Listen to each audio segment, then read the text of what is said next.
Hello, we are Memphis Community University, and today we are practicing some AP Calculus free response questions.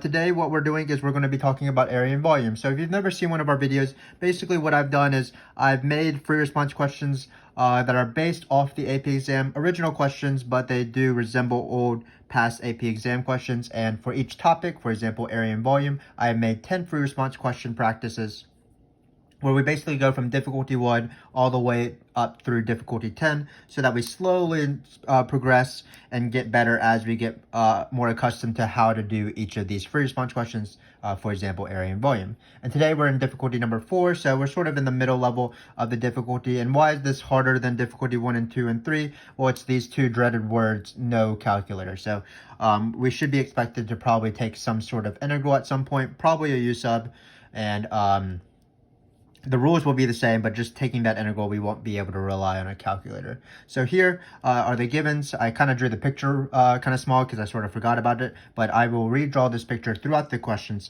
so that we have it to use. So let's see, it looks like we have R is f of x and g, f of x being a trig function, g of x is this polynomial. We do have this vertical line x equals 2.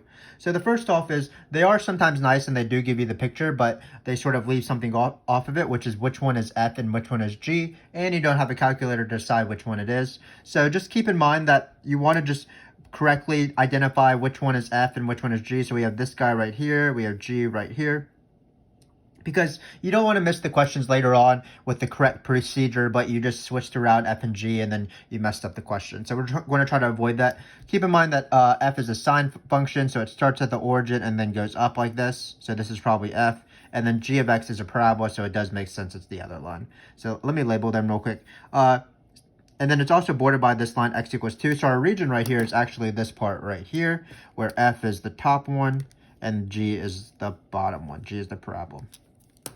Great, so there's that. So let's draw the region a little bit bigger, just the region itself. We don't need that. So we have x is equal to 2 here. We might as well draw maybe the x-axis and the y-axis. And it looks like it's going to cross at 4. And then the region itself, again, you don't really care about anything outside the region. So there's the sine graph. We'll write f of x equals 3 sine pi over 4 to label it. And we have g of x. Obviously, you don't have to do this if the picture is a bigger picture provided, but in this case, we're going to redraw the picture. So this is the x-axis. This is all good. x2x minus 8. So now we're ready for the area. And again, the only unfortunate thing is we do not have a calculator to assist us. So let's just try our best. So first off, for area questions, what you need to decide is, should I use a dx or dy rectangle? Here it makes sense to do a dx rectangle because if you draw any single sort of rectangle in this area, in this region, the top is always going to be f. Notice, like if I draw it over here, the top will be f. If I draw it way over there, the top will still be f.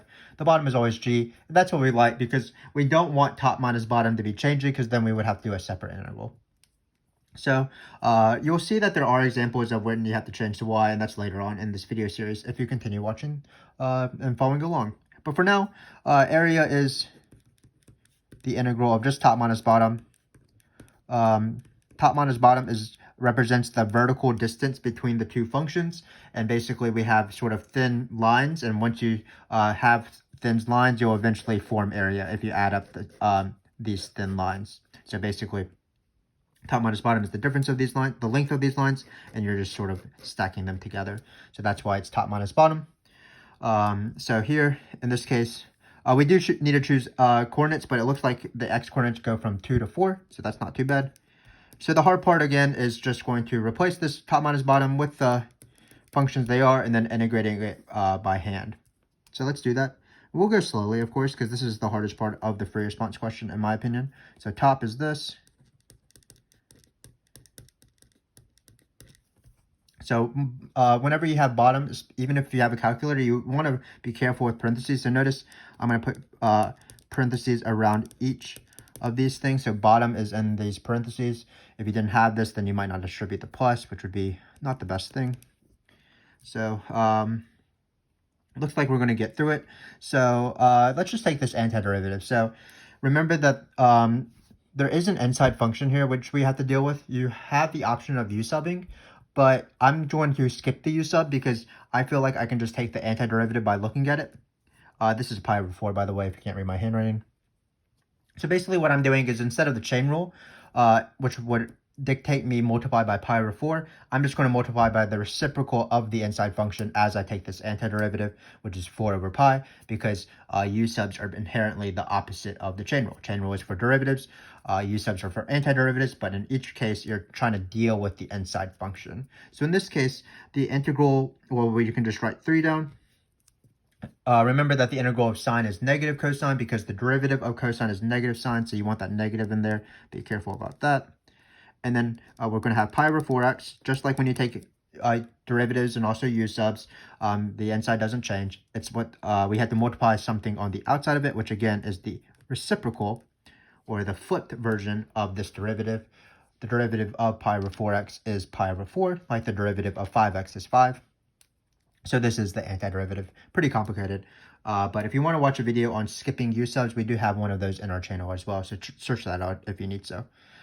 Here I'm going to just rewrite it a little bit so I don't have to use an extra line. But again, before I take this antiderivative, it will probably be good to distribute this negative. And then now this is an easier integral than this side. This is just the power rule. If you can read it, it says minus 2x squared. So it's going to be, the new power is going to be x cubed, add 1. We're going to flip that guy, so you get in 2/3. And then finally, the same thing, we're going to get x squared. And then because we have 1 here, so it's going to be x squared. And then we are going to flip that guy, so it'd be 1/2, so it's going to be 4. And remember that if you want to, if you have enough time, you can always check your antiderivatives by taking the derivative of it and seeing if you get back this thing. So for example, the derivative of cosine is minus sine, so the minus will cancel. There will still be a 3 in the front. And then when we take the derivative of the inside using product rule, we'll multiply by pi over 4. This will cancel out with this. If you can't tell, this is pi over 4 over pi. Sorry, I wrote x there. And then when you take the derivative of minus 2x cubed, the 3's will cancel, so you'll get 2x squared. And then when you take the derivative of this thing, you'll get 8x. So it seems like we're doing it right. So all we have to do is really plug in 4 and 2 here. It is going to be pretty difficult, and I didn't leave myself enough space like normal, but let's just try to do it. Again, as you're doing this, you want to be very careful with parentheses. So I'm going to put parentheses around all of this with a 4 in it, and then I'm going to put parentheses all around it with that minus when I plug in 2. So when I plug in 4 here, it looks like I get minus 3 cosine of pi times, we have this 4 over pi. So actually, let's change this 3 times 4 to be 12. So I'm going to change this to a 12, if you don't mind. So that's going to be a 12 now. And then we're going to, when we plug in 4 here, this does look a little bit awful. But 4 cubed, I believe, is 4 times 4 is 16, times 4 again is 64, times 2 is 128. So we do have a pretty big number here, but what are we going to do? And then when we plug in 4 here, you're going to get 4 cubed again. And 4 cubed is 64. So that's just plugging in 4 into all of the top. Again, this is the most annoying part of the question because we do have to do this integral by hand. So everything else should be more smooth. But you got to do what you got to do, of course. When you plug in 2 here, you're going to get still negative 12 pi. We can write it out if you want. So 3 times 4. Again, I'm being careful with parentheses. When you plug in 2 here, it looks like you're going to get pi over 2 because the 2 and the 4 will cancel. So you're going to get cosine of pi over 2, which is nice because cosine of pi over 2 is 0. Then when we plug in 2, we're going to get 2 times 4 times 8 times another 2, which is 16, so minus 16/3. And let's see if we can fit this last number in. It'll be 2 times 4 plus 16. So it looks like this is the thing we have, and all we have to do now is simplify. Well, again, this term goes away because cosine of pi over 2 is 0. The point on the unit circle that pi over 2 corresponds with is 0, 1, and cosine, you choose the x coordinate, so that's going to go away. Similarly here, cosine of pi corresponds to the coordinate negative 1, 0, so cosine of pi is negative 1, so negative times 1 times negative 12 pi will just be 12 pi. So basically all we have to do is simplify some of these numbers. Again, let's be careful with negatives. So it looks like we have 64 minus 16. So I'm going to write a little bit on the side here for my work. Just as scratch work. 64. So it's 64 minus 16. And 64 minus 16, I believe, is 48. And then we have negative 128 minus minus 16. So we have negative 128 over 3 plus 16. So we have to do 128 minus 16 to do, and with a negative in front. So 128 minus 16, I believe, is 112, if I can do math. So this is negative 112 over 3. Great, because negative 128 plus 16 is negative 112. So it looks like we just have to combine these fractions together. 48 over, I'm trying to simplify as much as possible. I don't know if you actually have to simplify this much, but we might as well while we're here. 48 times 3 is equal to 50 times 3 minus 6. So 50 times 3 is 150 minus 6 is 144. And then finally, we have to do 144 minus 112. That's going to be 32 over 3. So not a bad number in the end. We're just going to get plus 32 over 3. So let me read out the answer because the work is getting pretty small and messy. It's 12 over pi plus 32 over 3. And again, this question wasn't any harder than the previous 3 difficulty videos, difficulty 1 through 3. But we did have to do this integral, but we weren't too scared about it. We just took the integral slowly, potentially did some sort of U sub power rule as well, and then plugged in top minus bottom slowly. And we were able to get the answer.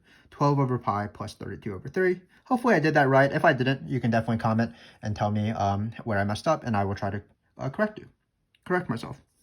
So let's move on though. This question is a little bit easier because notice it says right, but it should say do not evaluate the best words in a free response question. So we're just going to write an integral for the volume, and then we are going to be done. So let's draw this picture real quick. We're going to write it with, this was f.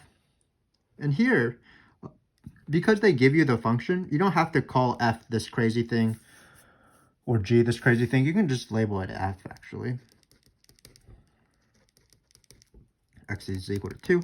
So hopefully if you're watching this video and you've been watching the previous videos, you do know how to do washers and disk and rotation volumes. But I'm going to review it a little bit. So you have this horizontal line y equals 6. This is going to be way up here. So again, the only important thing is really the region itself and this the axis you're rotating around. Let me try to divide this. So we have it way up here. And what you want to do is you want to first determine whether you want to use a dx rectangle or a dy rectangle. That choice is based off choosing something that's perpendicular to your rotation axis. So here the rotation axis is y equals 6. So we do want to choose a dx rectangle. I'm going to draw that right now.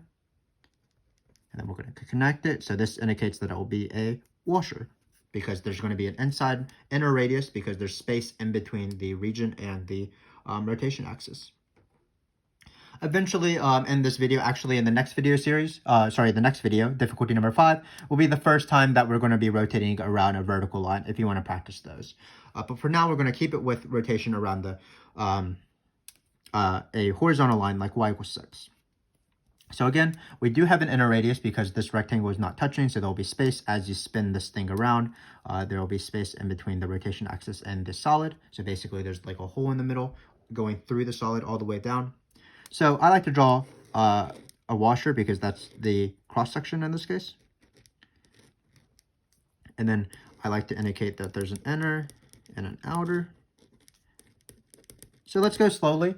This is the same thing as normal questions. So again, I like to do inner first because inner is again represented, the radius of the inner is represented by this guy right here because it'll be the space in between the rotation axis and the region when it's rotated. So to find inner, you just have to do top minus bottom, sort of like how we did top minus bottom for area. We're just finding this length here, so it's going to be top minus bottom. So in this case, it's just going to be 6 minus f of x. Again, I'm not going to write out f of x because they gave me f of x, so they should know what it is. So I can leave it as 6 minus f of x. Now, outer is going to be the outer radius of when you spin this entire region. So the outer part, which is going to be right here, if you can imagine as you're spinning it around, that's indicated by top minus bottom of what I call this rectangle that I drew and this phantom connector guy that I connected with, this line segment, combined as one object. So when I say top minus bottom, just look at this one object. Literally, what is the top touching and what is the bottom touching? Well, the top is touching the line 6, and the bottom is touching the line g of x. So again, inner is what is the top minus bottom of just this connector line segment right here. And then outer is what is the top minus bottom of the entire object that you drew for your region. And remember that once you have this formula sort of set up, you're ready for the integral. So just don't forget the pi. And the formula, I'll remind you, is outer squared minus inner squared, because we're integrating the area of this shaded in region right here. So we're going to find the area of the entire circle, which is the outer radius, and then subtract off the area of the smaller circle, which is indicated by the inner radius. So in this case, what it's going to be pi. Again, we can write just 6 minus g of x.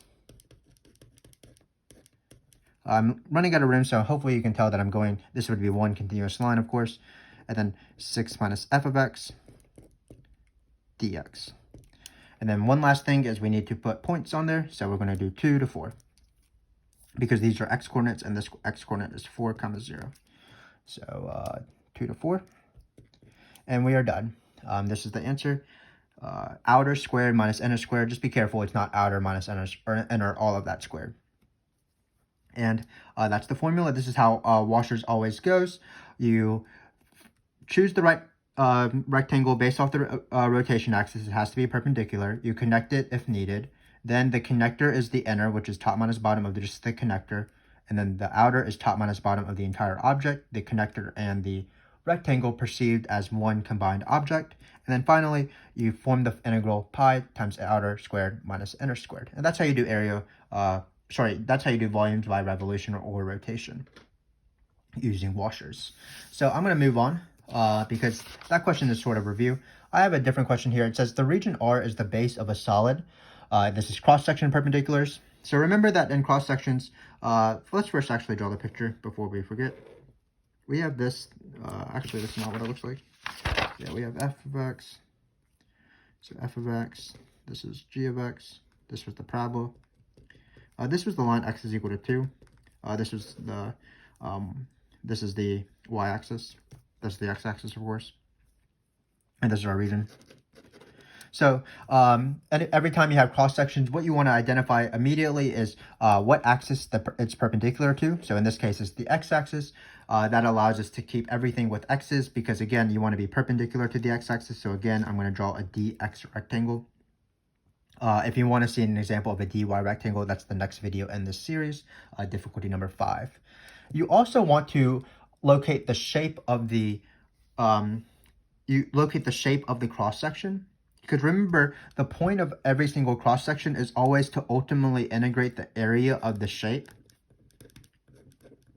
from your x coordinate. So for example, in this case, I'm going to write a to b, but in this case, it'll be 2 to 4. So what you do is you find the shape, which is usually a rectangle or a semicircle or a semicircle. I don't know how to pronounce that. Isosceles right triangle or square. You draw the shape and then you glue the base to this, and then you try to find the area using the fact that top minus bottom will be the base of the shape. We've done a few examples of these in previous videos, and we'll do some more in future videos. But sometimes they're kind of weird, and they just say it's not actually a shape. Like in this case, they're just saying the area is this thing. So remember that in this question, we always integrate the area of the shape. So actually what we're going to do is we're going to just integrate this thing. Technically, the picture really doesn't matter because the shape's area is this guy. I don't need to look at f and g at all. The only thing that the picture helps me here is just to know where I'm going from. So again, it's sort of a weird question. You're always integrating the area of the shape. Usually the picture helps you find the area of the shape because the base of the shape is this side right here. So f minus g, for example, would be the base of the shape, and then you can use the base of the shape to find the area of, like, for example, a rectangle, because you multiply the base by the height, or even with a semicircle, the base becomes the diameter, so it's involved in the area of that shape. But in this case, they just said, here's the area of the shape. Moving on, you don't even need to draw the shape. Just integrate this guy. So all we have to do is integrate from 0 to 2 of x squared times x cubed. Sorry, not 0 to 2. Let's do 2 to 4 because it's 2 to 4. Sorry about that. Of x cubed minus 4. And then once you integrate that, you're done. So notice that in this case, sign didn't appear, this didn't appear, just the numbers, 2 to 4. So it's a little bit of a weird question, in my opinion, where really the picture doesn't help you at all, besides the coordinates. So we're just going to integrate this. good practice. This is a U sub, so I'm going to go through the U sub process. So you need to ask yourself which one should be the u. Well, I'm going to argue that x cubed minus 4 is the u, because its derivative, while not exactly x squared, is pretty similar to x cubed minus 4. If you need to, watch our video on u substitutions. We have several on our channel, hopefully by the time you watch this. So we have u is equal to x cubed minus 4. We have du is equal to 3x squared times dx, because you take the derivative of both sides, and this is technically du over dx, and then you bring the dx over. So how I like to do integrals with u subs is I like to, when I change all my x's to u's, I like to do it in 2 steps. So I cover this up, and what I like to do is I like to decide, well, I chose this u for a reason. I'm going to replace u where I see this with a u. So for example, I see an x cubed minus 4. I'm going to replace only that with a u. I chose u so that this becomes u squared. And then finally, what you have to do is, well, you have to look at what's left. So we substitute in this, and then we have to look at the x's that are left. It looks like it's this one and this one. So if you're doing the u sub right, you'll find this thing, whatever has the x's in this equation. So notice where you need to substitute in x squared and dx, and look where it is right here, x squared and dx. So what you want to do is you want to isolate x squared and dx. So what I'm going to do is I'm going to bring over this 3. So you get du over 3 equals x squared times dx. And then I can substitute in, it's called u subs for a reason, x squared dx. I'm going to replace all of that with just du over 3. But I could write divided by 3, but I like to take my constants out in one fell swoop. So I'm going to write 1/3. So this was du over 3, but I'm allowed to take this 1/3 out. And that's how you change all the x's to u's. And in my opinion, as I've been teaching my students over the past few years, it seems like in u substitution, the step they do struggle with the most is changing all the x's to u's. We do need to do one last step, which is these are x values, so we need to change them to u values before we take the integral. So when x is equal to 2, we're going to place 2, and we're going to plug it into this guy. Oh, these are going to be nasty numbers. I did not plan this out very well, but that's fine. Sorry about that. So when you plug in 2, you're going to get 2, 4, 8. 8 minus 4, not too bad. You're going to get u is equal to 4. But unfortunately, when you plug in 4 here, you're going to get 4 cubed, which I did not see coming. 4 cubed is 64. 64 minus 4 is 60. So these numbers are going to get massive. We might not actually find the integral, simplify the integral, but we'll at least do it. So the u numbers were 2 and 4, and that makes the x numbers were 2 and 4, so that means that makes the u numbers 4 and 60. So again, the bottom x number is 2. We will plug it into u. Do not plug it into the integrand. Plug it into u because we want to find u values. And one mistake that student makes is they plug it into this thing to find your to find your new u numbers, but that's wrong. You want to plug it into this guy right here. So when you do that, we get 4 and 60. Again, it's going to be massive numbers. We're not actually going to do these integrals, numbers probably. So once we're done, we do not need to remember x's at all. Everything has been turned to u's, so we can just deal with the u's now. So when we take this integral, this is going to be u to the 3 over 3 times this 1/3 still. And then we're going to plug in 60 and 4. Again, this is going to be a massive number. So we have 60 cubed over 9 because 3 times 3. So all I'm doing is the fundamental theorem of calculus. Again, these are u values, so I don't have to worry about x's. And then we just plug in top minus bottom. And then we get this. Just for fun's sakes, let's do 6 times 60 times 60. That's 360 with 2 zeros. And then let's multiply by another 60. That's 0, 0, 0. Let's just do 6 on this. So 0, 0, 6 times 36. Well, that's 6 times 3. Did not think I was going to need multiplication in this video, but it looks like I do. 6 times 3 is 18, 19, so it looks like it's 196. And do we have enough zeros? No, there's 1, 2, and then there's 3. So it looks like the number is going to be 19600. Let me make sure I have that correct with this calculator on the side. This is embarrassing. Oh, it's 21600. Yeah, sorry. 6 times 3 is 18 plus 3 is 21, so it's can't do multiplication. Whatever. So it's 21,600, and then we're going to subtract off 64. I'm just going to do that in a calculator. This is embarrassing. You're going to end up with 215,963. And you can even read this over 9. Again, this number isn't really important. Let's take this.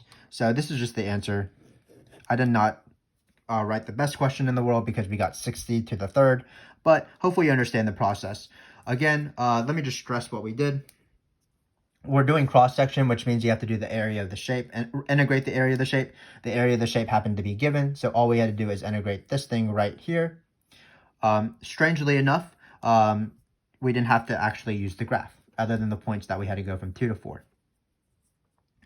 Secondly, what we did is we did a u substitution. So this is just how you do a u substitution. Then identify the u, take the derivative, replace all the u's with x's with u's. Remember to change your numbers. So x is equal to 2 makes u equal 4. You plug this in.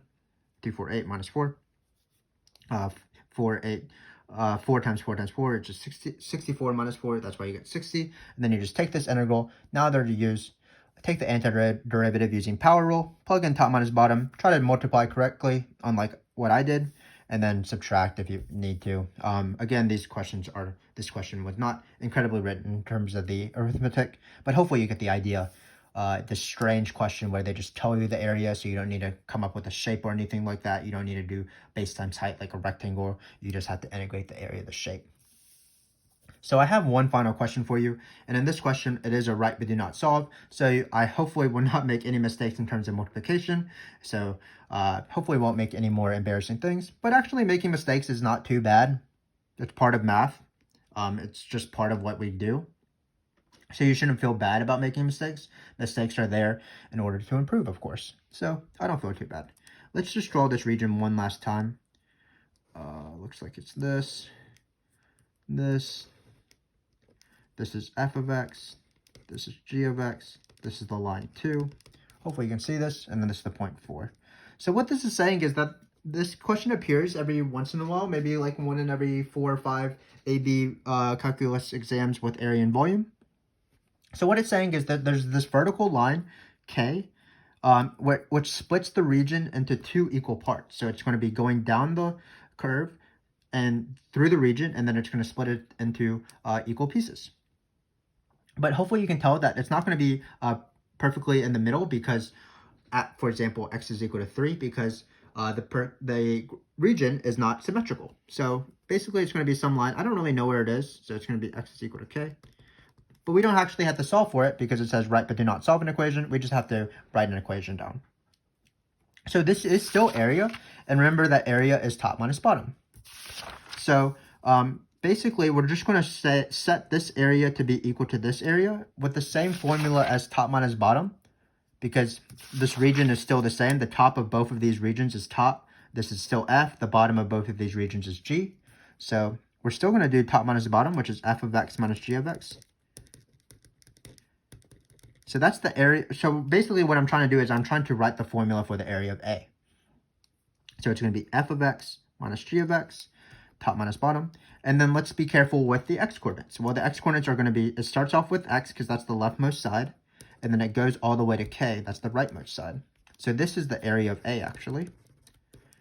And then to finish the question, I need to write an equation that has k, that would, if I wanted to, I could solve it, but I don't have to. So what I want to do is now I want to set this area of A to be the area of B. So the area of B is equal to k to the 4 because it's k. The leftmost x is k, the rightmost x is 4, and then we still actually have the same integrand because notice still the top is still f and the bottom is still g. No needs for pi's or squares or anything like that because we're not doing volume. So this is the area of B actually. So this is actually the equation that they want. Basically, again, this is the area of A, top minus bottom from 2 to k, and then we want to set it equal to the area of B, which is top minus bottom of k to 4. You could also write a second, there's an alternative solution. So let's see what you, take a look at this integral. It's going to be the integral from 2 to 4 of f of x minus g of x. what is this integral? Well, this is actually the area of the entire region from before. The integral from 2 to 4 of f of x, which is this guy, minus the integral of g of x. So if we want, we can cover this up. This is not exactly the answer because this is the entire area equals the area of A, but we want the area of A to be half the area of this thing. So if I stick a 1/2 in front of this, my pen, I need to do this little guy, so 1/2. Now I have another equation that I can use. So this is 1/2 of the entire area. So from the area from 2 to 4 is equal to half the area from 2 to k. So 1/2 the entire area is equal to the left area. So actually there's 3 integrals I have here for you. And you can really pair up any 2 of these integrals as the valid answer. So for example, if you chose these 2, this means that the left half is equal to the right half. The area of A equals the area of B. This is half of the whole. So if you have these 2 equations, that means you would want to set your left half A to be equal to half the whole area, because 2 to 4. And then if you have this one, if you had these 2 on the ends, you would want to set your right area B to be equal to half the whole. Because obviously if you set the area of B to be half the whole, that automatically makes the rest of the region, which is A, also half the whole. So this question is kind of weird, but it's usually written always like this. So some students like it because it's just, you just do the same thing, and it's a pretty easy equation actually. Notice that in the integrand, again, it's always f minus g because the top and the bottom never change, and you're just changing the limits on the integral. And now that's the free response question, our first area and volume question without a calculator. So let's review what we did. So we did area.